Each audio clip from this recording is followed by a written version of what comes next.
یاد رکھو جو شریر لوگوں سے صحبت رکھے گا وہ اپنی شرارت نفس کے ماتحت ہوگا، اور اگر اس میں بھلائی اور نیکی ہوگی تو وہ اخیار کے ساتھ ہی صحبت پسند کرے گا۔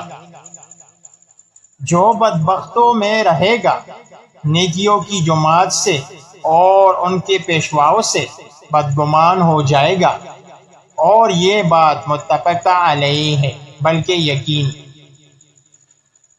جو کام حکمت سے خالی ہے وہ آفت ہے، جو خاموشی سے خالی ہے وہ غفلت ہے، جو نظر حکمت سے خالی ہے وہ ذلت ہے۔ جھوٹا سب سے پہلے اپنے آپ کو نقصان پہنچاتا ہے۔ جسے خدا ذلیل کرنا چاہے وہ دولت کی تلاش لگ جاتا ہے۔ نفس سے بڑھ کر دنیا میں منہ زور آور بدلگام کوئی جانور نہیں۔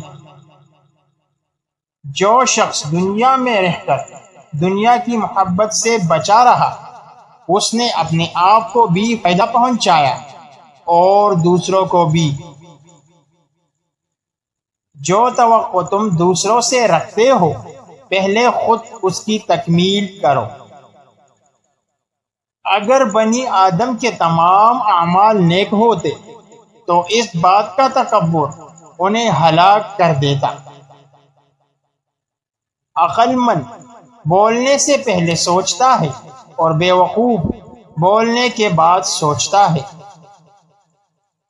انسان کا سب سے بڑا دشمن خود اس کا نفس ہے۔